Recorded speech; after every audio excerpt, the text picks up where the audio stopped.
আমরা অনেকেই শুনি যদি কোনো দেশ অন্য দেশের সাথে যুদ্ধ লাগে ওই দেশের অর্থনৈতিক অবস্থা ড্যাম হয়ে যায় বা ওই দেশকে পুঁজি করে অনেক দেশের কারেন্সি ওঠানামা করে। তো আজকের ভিডিওটা ইরান ও ইসরায়েল যুদ্ধে ফরেক্স মার্কেটে বড় ধস নাকি সুযোগ, এই ভিডিওটা ট্রেডারদের জন্য।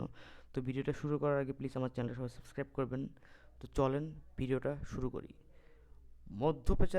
মধ্যপ্রচার বর্তমান পরিস্থিতি, বিশেষ করে ইরান ও ইসরায়েলের মধ্যকার সরাসরি মানে সংঘাত বিশ্ব অর্থনৈতিক এক অস্থিরতা তৈরি করতেছে, যা ফরেক্স কিংবা কারেন্সি মার্কেটের প্রভাব সরাসরি পড়তেছে।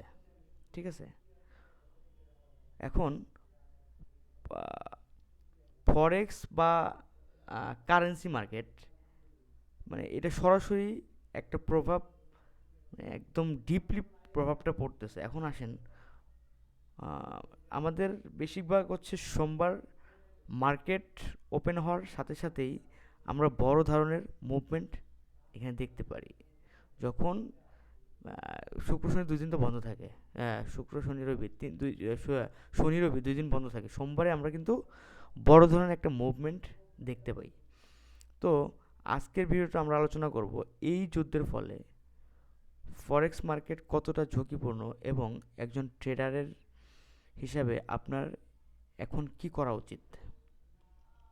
ঠিক আছে, এখন আসেন যুদ্ধের প্রভাব ও মার্কেট ভোলাটিলিটি।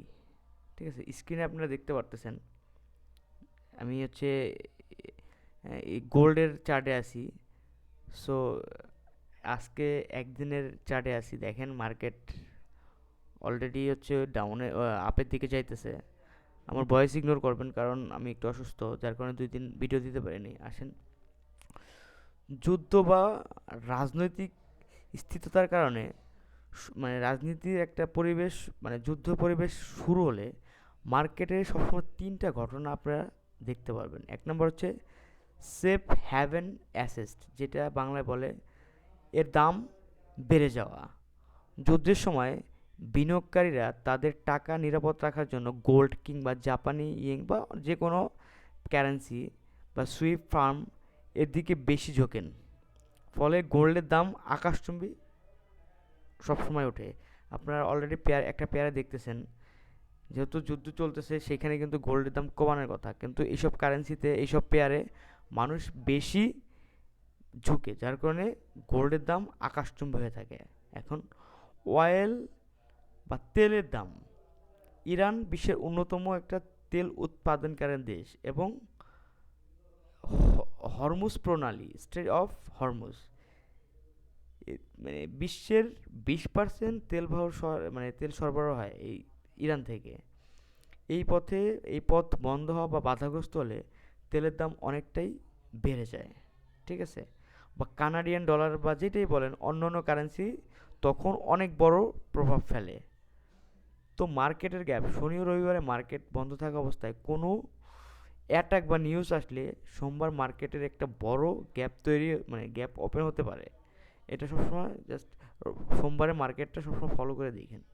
আপনার স্টপ লসকে ওভারটেক করতে পারে এখানে, যেমন অনেকে আছে, ধরেন এইখানে অনেকে আছে, এইখানে তারা ডাউনের দিক ট্রেড নিতেছিল, তারা স্টপ লস হান্টিং করে নাই, মার্কেট কিন্তু যুদ্ধে লাগার সাথে সাথে মার্কেট কিন্তু উপর দিক চলে গেছে।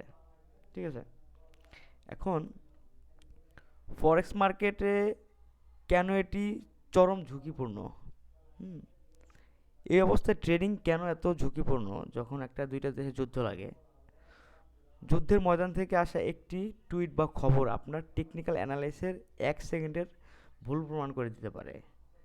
যেমন কিছুদিন আগে ডোনাল্ড ট্রাম্প যখন বিটকয়েন লঞ্চ করার সাথে সাথে যখন একটা ওর ছেলেকে নিয়ে একটা ফেক নিউজ ছড়াইলো, তখন কিন্তু বিটকয়েনের দাম অনেকই কমে গেছিলো, তাই না? এইখানে স্লিপেজ কাজ করে সবসময়। মার্কেট যখন খুব দ্রুত মুভ করে তখন আপনি যে প্রাইসে ক্লোজ করতে চাইবেন, ব্রোকার হয়তো সেই প্রাইসে দিতে পারবে না, কারণ এখানে মার্জিন কল করে। ঠিক আছে, হাই ভলাটিলিটির কারণে হঠাৎ স্প্রেড, মার্কেটের স্প্রেড বাইরে যেতে পারে, যা আপনার অ্যাকাউন্টে একদম জিরো করে দিতে পারে। ঠিক আছে? এখন ট্রেডারের জন্য বিশেষ কিছু টিপস আমি এখানে দিব, কারণ আপনার এই টিপসগুলো জানলে হয়তো ওই যুদ্ধের সময় কীভাবে মার্কেটে ট্রেড করবেন আপনি বুঝতে পারবেন, ঠিক আছে? তা ওই সময় আপনি ওয়েট অ্যান্ড ওয়াচ, ওই সময় জাস্ট মার্কেটকে আপনি ফলো করবেন। সবচেয়ে বড় বুদ্ধিমানের কাজ হলো ওই সময় নিজেকে শান্ত রাখা, পরিস্থিতি যেমনই হোক, মানে পরিস্থিতি শান্ত না হওয়া পর্যন্ত আপনি কোনো ট্রেড না নেওয়া এই সময় উচিত। হ্যাঁ, স্টপ লস ব্যবহার করা, যেমন অবশ্যই গ্র্যান্ডেড স্টপ লস আপনি ব্যবহার করার চেষ্টা করবেন, এবং বড় লট সাইজ সবসময় এড়িয়ে চলবেন, কারণ যুদ্ধের সময় মার্কেট কোন দিকে মুভ নেয় এটা আপনি বলতে পারবো না। হ্যাঁ, আর বিশেষ করে নিউজ ট্রেডিং যারা করেন, নিউজ ট্রেডিং এড়াই চলার চেষ্টা করবেন, কারণ অনেক সময় ফেক নিউজ, যুদ্ধের নিউজের উপর ভিত্তি করে অনেক রিভেঞ্জ ট্রেন্ড আমরা নেওয়ার চেষ্টা করি, যে না না না এখন একটা নিউজ আসবে যেই নিউজটা আমার করে দেবে। আর ফান্ডামেন্টাল অ্যানালাইস এমন একটা জিনিস, এখন ক্যান্ডেলস্টিক প্যাটার্নের চেয়ে রাজনৈতিক খবর বা ফান্ডামেন্টাল অ্যানালাইস এখানে বেশি কার্যকর, কারণ ফান্ডামেন্টাল অ্যানালাইস আপনাকে বলে দিবে একটা দেশের পরিস্থিতি কী, বিশেষ করে মার্কিন যুক্তরাষ্ট্রের অবস্থান এবং ইরানের পাল্টা প্রতিক্রিয়ার যে নজর আপনি দেখতেছেন, ওই দিকটা অবশ্যই সবসময় খেয়াল রাখবেন। সুতরাং মনে রাখবেন, ফরেক্স মার্কেট সবসময়ই মানে ওপেন থাকে, কিন্তু আপনার ব্যালেন্স শেষ হয়ে গেলে ওই ব্যালেন্স আর কখনো ফিরে আসবে না। যুদ্ধকালীন সময় মার্কেট অনেকটা জুয়ার মতো আচরণ করে, ঠিক আছে? তাই আবেগ দিয়ে কখনো ভাববেন না, লজিক যেটা রিস্ক ম্যানেজমেন্ট দিয়ে ট্রেড করার চেষ্টা করবেন। সো আমি জাস্ট সংক্ষেপে বলে দিলাম, এই ভিডিওটা বানালে অনেক বড় হয়ে যাবে, আপনারা বড় ভিডিও দেখতে চান না, কারণ আপনাদের জানার আগ্রহ খুব কম। তো ভিডিওটা ভালো লাগলে অবশ্যই সাবস্ক্রাইব করবেন। আসসালামু আলাইকুম।